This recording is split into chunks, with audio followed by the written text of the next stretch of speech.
Good morning. आज हम क्या करते हैं 9.3 एक्सरसाइज को आगे बढ़ाते हैं। ठीक है, उसके बाद कल आप सभी बच्चे अपना होमवर्क सेंड करेंगे 9.3 एक्सरसाइज का।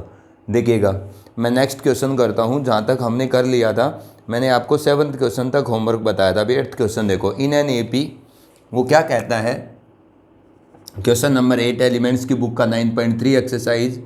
इन एन एपी, किसी एपी के अंदर वो क्या कहता है, प्रूव दैट, एक एपी के अंदर आप ये प्रूव करो कि the common difference D is equal to S N minus 2 times of S N minus 1 plus S N minus 2। ठीक है, आप ये प्रूव करके दिखाइए कि किसी एपी के अंदर जो डी होता है वो S N minus 2 times of S N minus 1 plus S N minus 2 expression के इक्वल होता है। तो अब आप इस बात को कैसे प्रूव करके दिखाएंगे, देखिएगा। मैं इसकी राइट साइड लेके चलता हूँ बेटा, और लेफ्ट साइड के इक्वल ले आता हूँ, क्योंकि लेफ्ट साइड का तो मैं क्या कर पाऊंगा। राइट साइड क्या है, S N minus 2 times of S N minus 1 plus S N minus 2। आपने क्या पढ़ा है, मैंने आपको एक दिन क्या बताया था, टी एन का एक्सप्रेशन बताया था कि अगर एन टर्म्स के सम में से आप n माइनस 1 टर्म्स तक का सम हटाओगे तो आपके पास nth टर्म आएगी बेटा, सब्ट्रैक्शन करने के बाद। ये उसी तरीके से है कि अगर एक एपी में 10 टर्म के जोड़ में से 9 टर्म तक का जोड़ हटाओगे तो 10वीं टर्म ही आपको मिलेगी उस एपी की। इसका मतलब अब देखो, अगर मैं इसको सिंप्लीफाई करता हूँ, इस सिस्टम का यूज करता हूँ, तो एस एन माइनस, ये जो एस एन माइनस 1 है ये 2 टाइम्स है। एक माइनस का एस एन माइनस 1 यहाँ रख लो, अरे एक आगे रख दो, ये दोनों पार्ट अलग अलग कर दो। कितने एस एन माइनस 1 थे, 2, दोनों का अलग अलग लिख दिया। अब ये क्या है, S N minus S N minus 1। अगर थर्ड और फोर्थ टर्म से मैं माइनस कॉमन लेता हूँ बेटा, तो क्या बचेगा, S N minus 1 minus S N minus 2, यही बचेगा।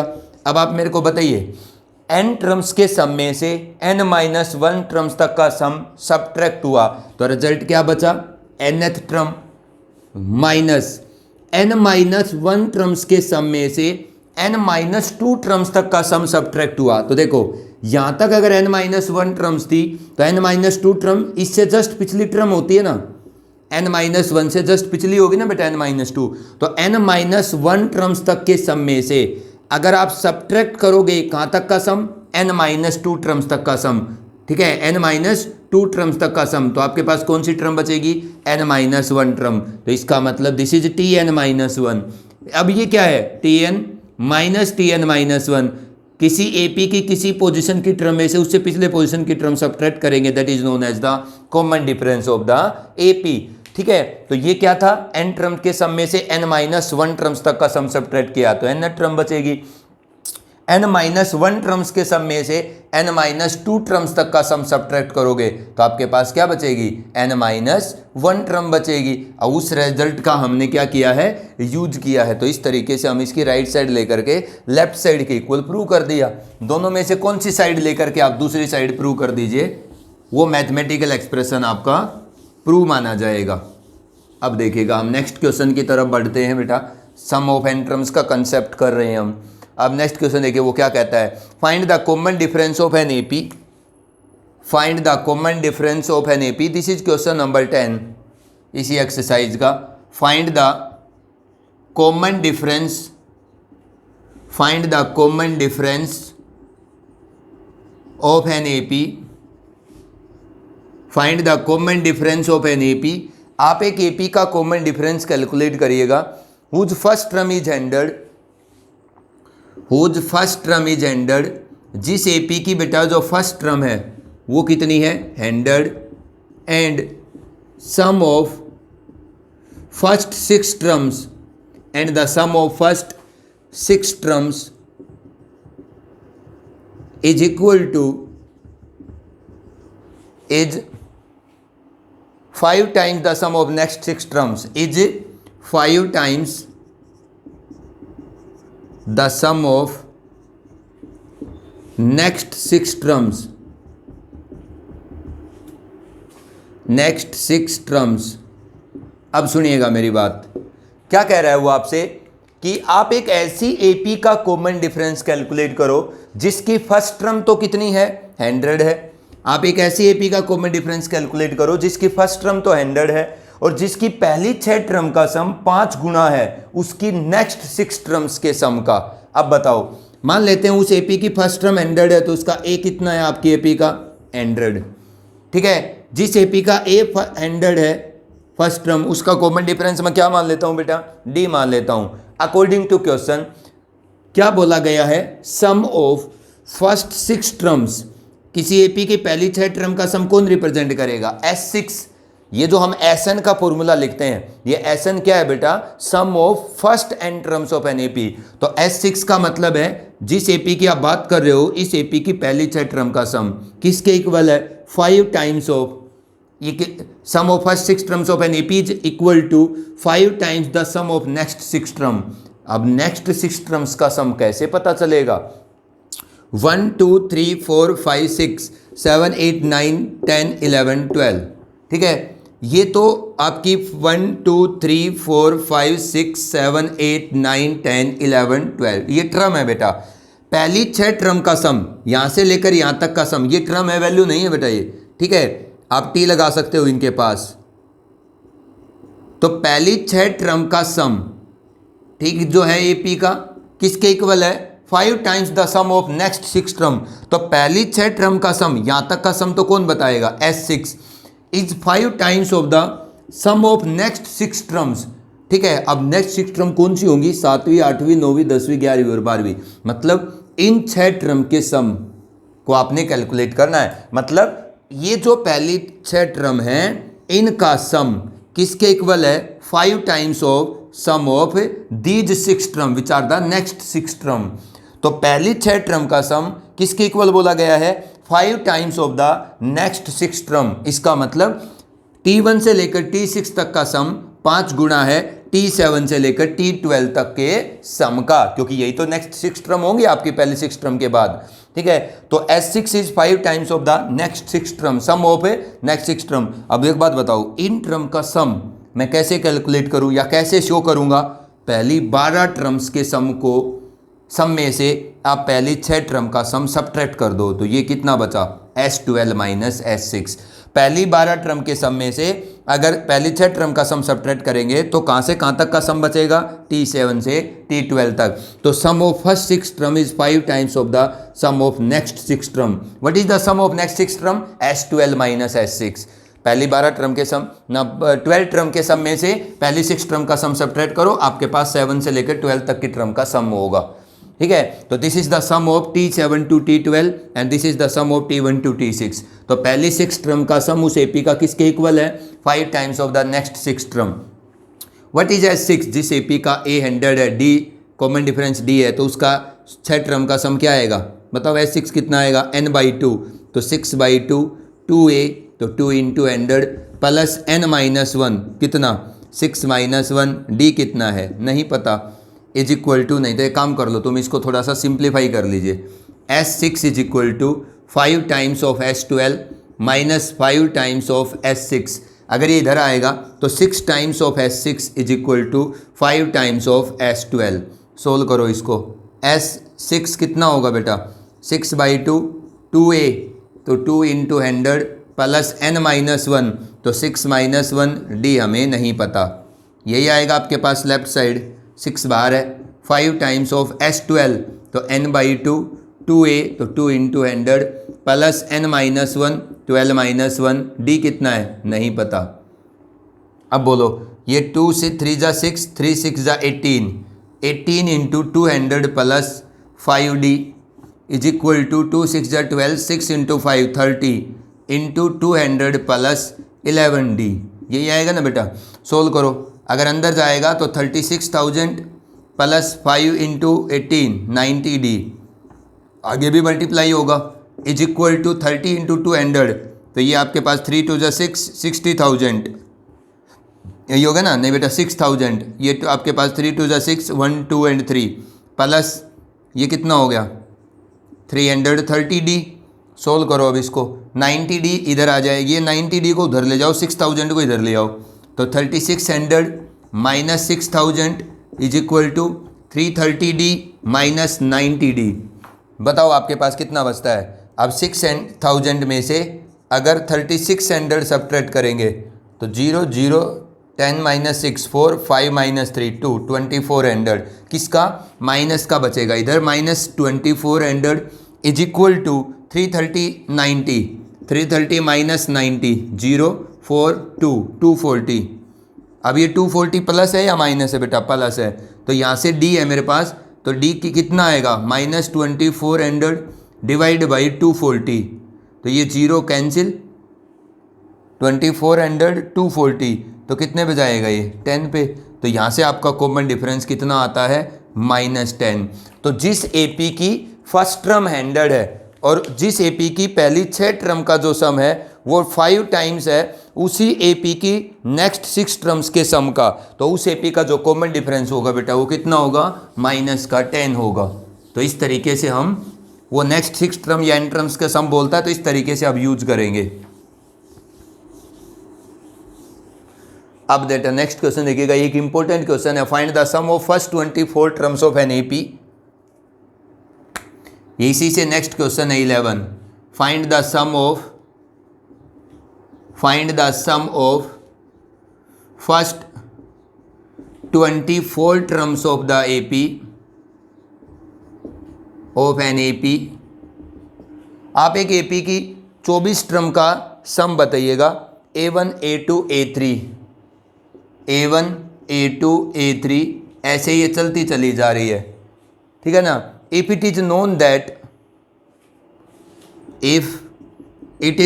दैट अगर ये आपको दिया है या आप ये अगर आपको पता है, if it is known that A1 A5 A10 A15 A1 plus A5 plus A10 plus A15 plus A20 A24 A20 plus A24 is equal to 225। अब देखिएगा, अब वो क्या कहता है कि आप एक एपी की पहली 24 टर्म का सम बताओ। अगर क्या दिया हुआ आपको A1 A5 A10 A15 A20 और A24 कितना दिया है 225। तो देखो इस सम के एक्सप्रेशन का यूज करके जिस एपी की first term A1 second term A2 third term A3 इस तरीके की एपी की पहली 24 टर्म का सम कैलकुलेट करेंगे। तो जिस एपी की फर्स्ट टर्म A1 है सेकंड टर्म A2 है तो 24th टर्म क्या होगी A24। इसकी 24 टर्म का सम कैसे कैलकुलेट कर पाऊंगा मैं, S24 इज इक्वल टू 24/2। इसकी फर्स्ट टर्म A1 है और लास्ट टर्म कितनी है 24। अगर मैं A प्लस L का यूज करता हूं क्योंकि कॉमन डिफरेंस यहाँ नहीं पता आपको, ठीक है, तो जब कॉमन डिफरेंस नहीं पता तो किसी एपी के n टर्म्स का सम क्या आएगा n/2 A प्लस L। तो यहाँ A आपका A1 है, लास्ट टर्म क्या है 24। अगर आपको 24 टर्म का सम निकालना है तो लास्ट टर्म 24 होगी। ये आपका इस A1 A2 A3 up to A24 इस एपी की 24 टर्म के सम का एक्सप्रेशन यही आएगा, सिर्फ आपको ये पता है। तो इसकी मदद से अगर ये जनरेट कर दिया तो 24 टर्म का सम आ जाएगा, ठीक है। देखो कैसे, आपको क्या पता है A1 plus A5 plus A10 plus A15 plus A20 plus A24, ये आपको टर्म्स के जोड़ का एक्सप्रेशन दिया है। अब इसमें कि मैं क्या करूं बेटा, मैंने आपको एक प्रॉपर्टी बताई थी कि एपी के अंदर क्या होता है, ऐसी दो टर्म्स का सम इक्वल होता है which are equidistant from the beginning and the end. मतलब एपी में स्टार्टिंग से 5वीं टर्म को जोड़ोगे एंडिंग से जो 5वीं टर्म है उसके साथ, ठीक है, या स्टार्टिंग से थर्ड टर्म को एंडिंग से थर्ड टर्म के साथ सम करोगे, बराबर आएंगे वो सभी सम, ठीक है ना। उन एपी के अंदर ऐसी दो टर्म के सम के सभी पेयर बराबर होते हैं जो पेयर में दोनों एलिमेंट्स आपकी एपी के स्टार्टिंग और एंडिंग से सेम पोजीशन पे लाई करते हैं। देखो अब मतलब sum of the terms which are equidistant from the beginning and end is always same in the AP. अब देखो यहाँ पर जो मुझे एक्सप्रेशन दिया इसमें इस कंसेप्ट को यूज करता हूँ मैं। ये A1 है, अगर आपकी एपी में 24 टर्म है A24 और A1 दोनों सेम पोजीशन पे लाई करते हैं ना, A1 के साथ किसको लिखो आप A24 को। A1 is the first term from the beginning and A24 is the first term from the and. A5 और ये कितना है A20। देखो फर्स्ट 1 2 3 4 5 ये 5वीं पोजीशन की टर्म है स्टार्टिंग से, और ये 24 अगर लास्ट टर्म है, मतलब एंड कहाँ है 24 पे, तो ये A20 कौन सी है 24, 23, 22, 21, 20, तो एंड से फिफ्थ पोजीशन की टर्म है ना, तो स्टार्टिंग से फिफ्थ पोजीशन की टर्म का सम जो एंड से फिफ्थ पोजीशन की टर्म है उसके साथ पेयर बनाओ, बराबर होंगे ये सम।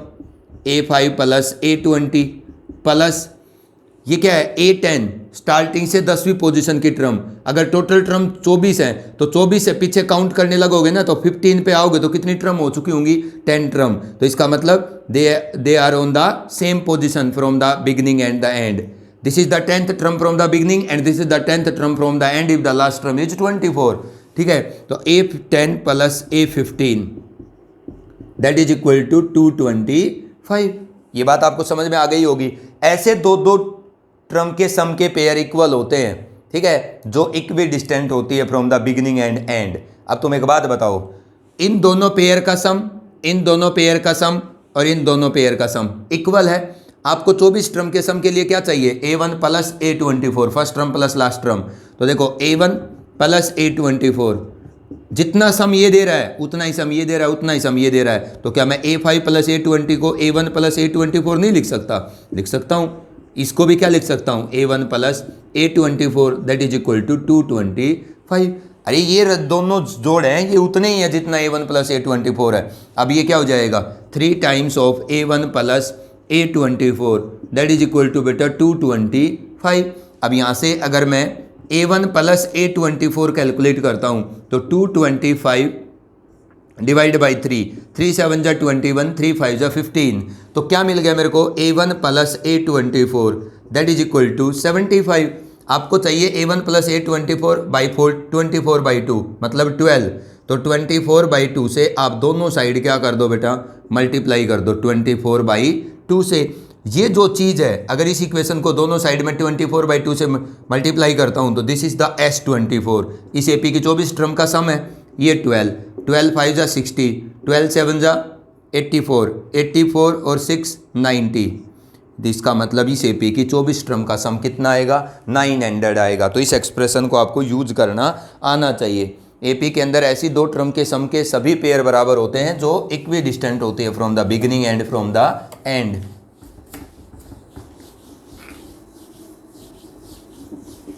अब देखिएगा हम नेक्स्ट क्वेश्चन की तरफ मूव करते हैं। ये 9.3 एक्सरसाइज चल रही है हमारी, ठीक है, ये क्वेश्चन नंबर 11 था। अब नेक्स्ट क्वेश्चन देखिएगा बेटा, क्वेश्चन नंबर 13 करता हूं मैं। If Sn denotes the sum of n terms of an AP, ये भी आपने 10th क्लास में किया है खूब। इफ Sn डिनोट्स द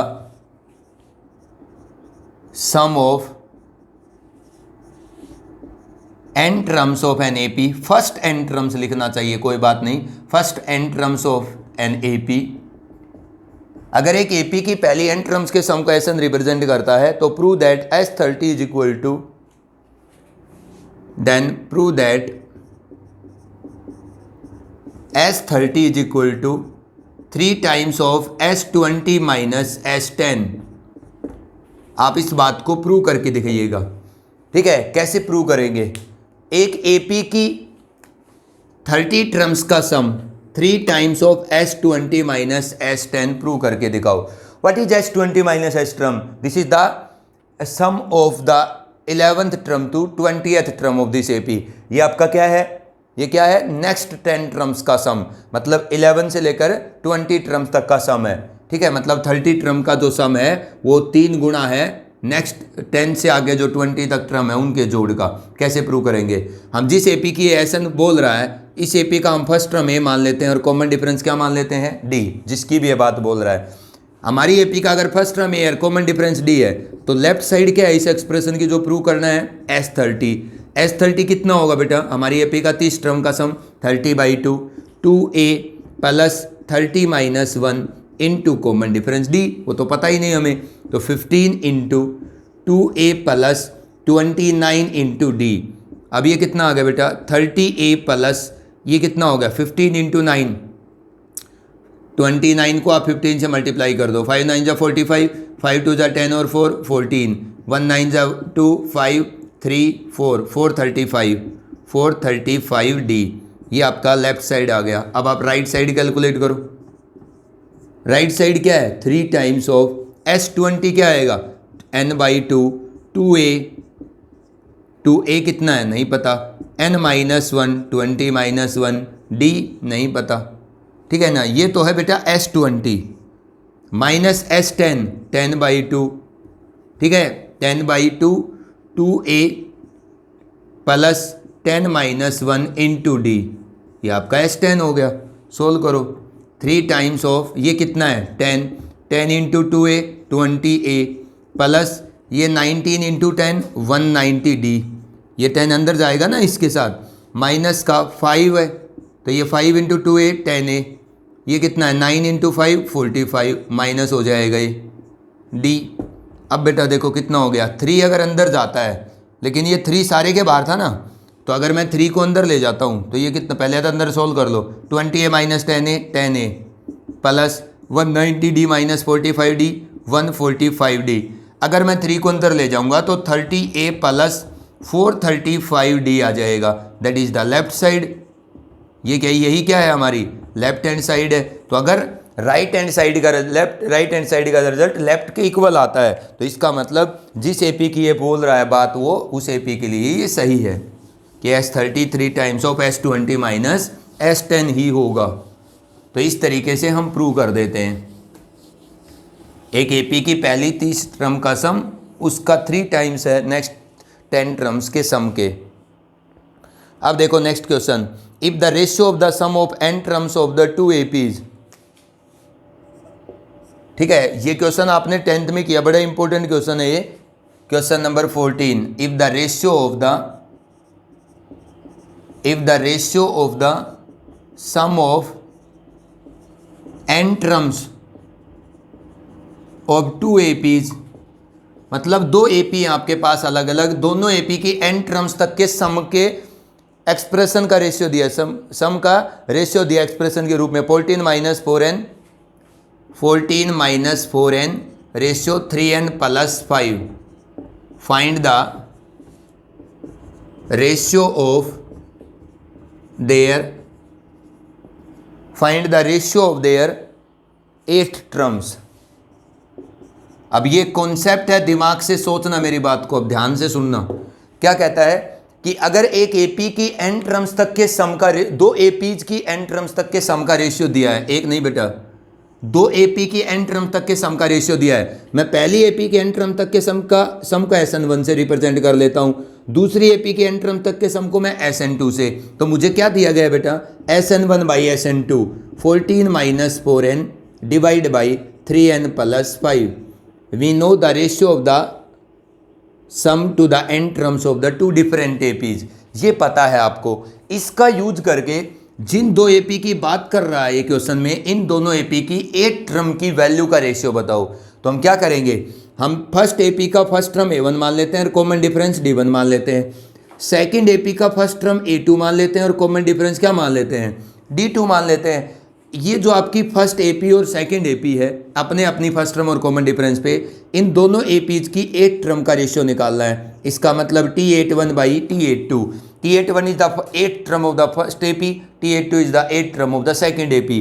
पहली एपी की 8 टर्म क्या आएगी, पहली एपी की फर्स्ट टर्म प्लस 8 - 1 इंटू पहली एपी का कॉमन डिफरेंस। दूसरी एपी की 8 टर्म क्या आएगी, दूसरी एपी का first term into 8 - 1 into common difference of the second AP. अब T81 बाई T82, अब सुनो मेरी बात, अगर आपको 2 एपी की n टर्म्स तक के सम का रेशियो दिया है और उन दोनों एपी की किसी पर्टिकुलर टर्म का वैल्यू का रेशियो या कोई किसी पर्टिकुलर टर्म का दोनों एपी का रेशियो चाहिए, तो आपको क्या करना होगा, आपको दोनों एपी की टर्म का रेशियो चाहिए, ठीक है, उस रेशियो को दोनों एपी की फर्स्ट टर्म और कॉमन डिफरेंस के अकॉर्डिंग लिख करके अगर सम के रेशियो का यूज करना है, तो ये जो टर्म का रेशियो आया है ना राइट साइड में, इसको आपने सम के एक्सप्रेशन में बदलना है। मतलब अगर आपको सम के रेशियो से ट्रम का रेशियो चाहिए 2 एपी का, तो आपको ट्रम के रेशियो को किस में कन्वर्ट करना पड़ेगा, सम के एक्सप्रेशन के अंदर। सम के एक्सप्रेशन में आपने ट्रम के रेशियो के न्यूमरेटर और डिनोमिनेटर को बदलना होगा। तो कैसे बदलेंगे, अगर मैं ट्रम के एक्सप्रेशन के रेशियो को अगर सम के एक्सप्रेशन के रेशियो में बदलना चाहता हूं, तो सम का जो फॉर्मूला होता है उसमें ए की जगह कौन होता है, 2a। सम का जो अगर मैं ये जो मेरे को दोनों एपी की एक ट्रम का रेशियो चाहिए, तो ट्रम की जो एक्सप्रेशन आती है इनको किस में बदलेंगे आप, सम के एक्सप्रेशन में। तो सम के एक्सप्रेशन में ए क्या होता है, 2a होता है। तो सबसे पहले तो आप क्या बनाओ, अगर ट्रम के रेशियो को आप सम के रेशियो में बदलना चाहते हो, मतलब ट्रम का जो एक्सप्रेशन का रेशियो है उसको सम के एक्सप्रेशन के रेशियो में बदलना है, तो first you make the a into 2a। A को 2a बनाने के लिए न्यूमरेटर को भी 2 से मल्टीप्लाई करो और डिनोमिनेटर को भी। ये कितना है, 7d1, 2 से मल्टीप्लाई करोगे तो 14d1। डिनोमिनेटर को भी 2 से मल्टीप्लाई करो, 2a2 प्लस 14d2। बात आपको समझ में आई। ट्रम के एक्सप्रेशन के रेशियो को सम के एक्सप्रेशन के रेशियो में बदलना है, तो first you make the a equal to 2a। A को 2a बनाया, अब आपने क्या करना है, a को 2a बनाने के बाद जो d का कोफिशिएंट है उसको n-1 की फॉर्म में एक्सप्रेस करो। d का कोफिशिएंट 14 है, इसको n-1 की फॉर्म में मैं क्या लिखूंगा, 15-1। नीचे वाले d के कोफिशिएंट को भी आप a को 2a बनाने के बाद आपने d के कोफिशिएंट को n-1 की फॉर्म में एक्सप्रेस करना है। कर दिया। पहले आपने ट्रम के एक्सप्रेशन के रेशियो को सम के एक्सप्रेशन के रेशियो में बदलने के लिए a को 2a बनाना है। उसके बाद जो d का कोफिशिएंट बनता है a को 2a बनाने के बाद उसको n-1 की फॉर्म में लिखो। अब ये क्या बन गया, 2a plus n-1 into D. तो सम का जो फॉर्मूला होता है उसमें 2a plus n-1 into D के बाहर क्या होता है, n/2। तो यहाँ पर n कौन है, 15, यहाँ भी n कौन है, 15। तो इसके बाहर भी 15/2, इसके बाहर भी 15/2। तो आपने क्या करना है, न्यूमरेटर को भी 15/2 से मल्टीप्लाई कर दो और डिनोमिनेटर के बाहर भी 15/2 से मल्टीप्लाई कर दो। आपकी बात बराबर रह जाएगी, कुछ भी मल्टीप्लाई डिवाइड नहीं करना पड़ेगा, मतलब डिवाइड नहीं करना पड़ेगा। 2a1 plus 15-1 into d1 divide by, नीचे वाले को भी आप 15/2 से मल्टीप्लाई कर दीजिए, 2a2 प्लस 15-1 इंटू क्या, d2। अब ये क्या चीज़ है, t81 बाई t82। अब ऊपर वाला चीज़ क्या है, ये ऊपर वाली चीज़ क्या है, ये पहली एपी की 15 टर्म के जोड़ का फॉर्मूला है। ये क्या है, दूसरी एपी की पहली 15 टर्म के जोड़ का फॉर्मूला। तो अगर पहली एपी की पहली 15 टर्म के जोड़ को आप पहली एपी की पहली n टर्म्स के सम को आप SN1 से रिप्रेजेंट कर रहे हो, तो पहली एपी की पहली 15 टर्म के जोड़ को मैं किससे रिप्रेजेंट करूंगा, S15(1). ये दूसरी एपी की पहली 15 टर्म का जोड़ है, तो दूसरी एपी की पहली 15 टर्म का जोड़ मैं किसे रिप्रेजेंट करूंगा, S15(2). अब T81 बाई T82 मैंने किस में कन्वर्ट कर दिया, S15(1) बाई S15(2). अब ये S15(1) बाई S15(2) कैसे कैलकुलेट करेंगे आप, SN1 बाई SN2 का यूज करके। इसमें जहां भी n है वहां पर 15 रखो आप, S15 बाई S15(2) कितना आएगा, इसमें जहाँ इस पूरे एक्सप्रेशन में जहाँ भी n है वहाँ 15 रख दो आप। तो 14 minus 15 into 4 divide by 3 into कितना आएगा, 15 प्लस 5। तो ये कितना आएगा, 14 माइनस 60, ठीक है ना। ये कितना आएगा, n की जगह 15 रखना है, तो 14 माइनस 4 इंटू 15, 3 इंटू 14, n की जगह 15 रखना है ना, तो 3 इंटू 15 प्लस 5। तो ये कितना हो जाएगा, 14 माइनस 60, ये तो डिवाइड बाई ये कितना है 45 डिवाइड प्लस 5 50। तो ये कितना होगा 60 माइनस 14 46 डिवाइड बाई 50। तो यहाँ पर कितना आ जाएगा 46 डिवाइड बाई 50। इसका मतलब 2 2 ज़ा 4 2 8 ज़ा 16 25। तो 28 बाई 25 किसका आता है रेशियो, नेगेटिव का, ठीक है ना, -28 बाई 25, क्योंकि 14 माइनस 4n है। ठीक है, ये बात आपको समझ में आ गई होगी। नहीं बेटा, 2 2 ज़ा 4 2 3 ज़ा 6 माइनस का 23 बाई 25। अब इस तरीके से अगर हमें दो एपी की n टर्म तक के सम का रेशियो दिया है, तो किसी पर्टिकुलर टर्म का रेशियो दोनों एपी का हम ऐसे कैलकुलेट करते हैं, उसके टर्म के एक्सप्रेशन के रेशियो को सम के एक्सप्रेशन के रेशियो में बदल करके। अब आपका होमवर्क है जो आपकी 9.3 एक्सरसाइज है, इसको कंप्लीट करेंगे। जो क्वेश्चन नहीं होता है वो मैं कर दूंगा।